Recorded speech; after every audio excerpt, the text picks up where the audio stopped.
Hello and welcome to the first edition of Griffins Sports Weekly. I'll be your host, Corey Weibel, and I'll be taking you through all of the sports action here at Seton Hill University. It was a good week for all the athletic teams here on campus, with both the volleyball team and the women's soccer team going 2-1 on the week. A little bit later on, we'll take a look at the other sports teams and tell you how they did on the week. On today's show, we'll be talking with Compliance Officer Bruce Ivory and Free Safety for your football team, Andrew Mays. But before we get to them, let's take a look back at how the teams fared on this past week.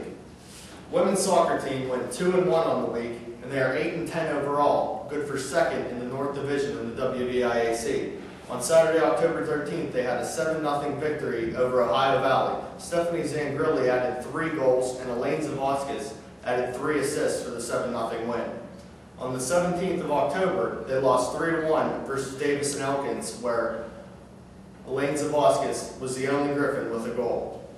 On Saturday, October 20th, the Griffins got back on track with a 4-1 win at the University of Charleston. Elaine Zavotskis added a goal and Nikki Perger 2 in the big 2-1 week for the women Griffins. Men's soccer comes in with a 6-9-2 record, good for 7th in the WVIAC.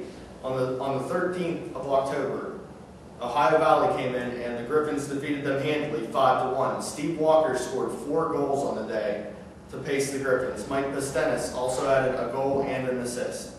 On Wednesday, October 13th, they took a loss at Gannon 2-1.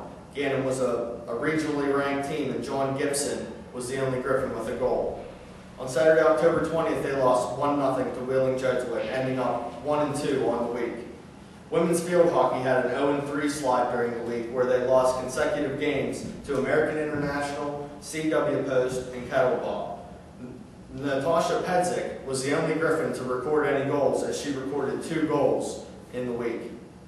Women's volleyball was very successful, getting over 500 on the season at 11-10, good for 6th in the WVIAC. The women were coming in on a 6-game winning streak.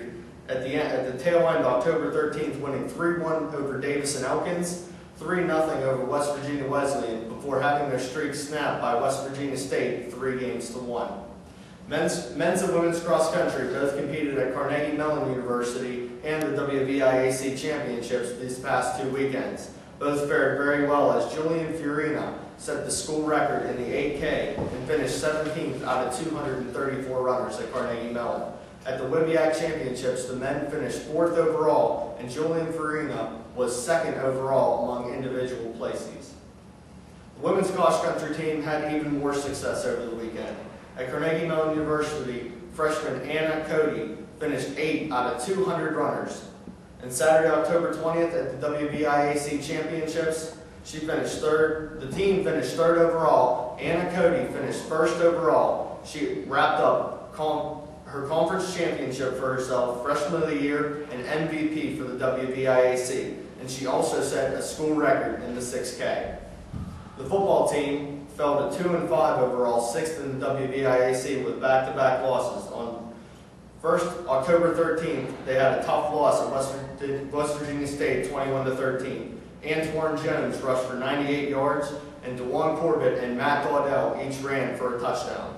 Saturday, October 13th, the Griffins played host to nationally ranked Charleston and lost 41-38 in a heartbreaking game. Matt Daudell set school records in both completions and yardage, with 25 completions and 317 yards, throwing 2 touchdowns and 2 interceptions.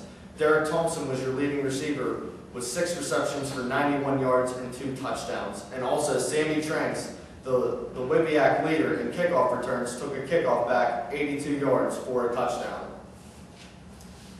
So that was this past week. And also this past week for the Griffins, we had 3 WVIAC players of the week. First in men's soccer, Steve Walker was the WIBIAC Soccer Player of the Week in the 2-0-1 week for the Griffins. The senior found the back of the net 4 times in a 5-1 win over Ohio Valley, and scored the lone goal in a tie at Pitt Johnstown. And he also had an assist on a 5-1 rout at Point Park. Men's cross country, senior Julian Farina was named the WIBIAC Player of the Week for cross country, and it was the 2nd time that he received this award this year. He ran an 8K course record of 26 minutes and 25 seconds. In volleyball, Ray Stebbin was your WIBIAC Player of the Week for volleyball. The junior mid hitter had 51 kills, 40 digs, and 14 total blocks on the week against Pitt Johnstown, Alderson Broadus, and David and Elkins, all 3 victories. Right now, I would like to bring up Bruce Ivory, the compliance officer for Seton Hill University, to ask him a few questions about the school and our commitment to winning.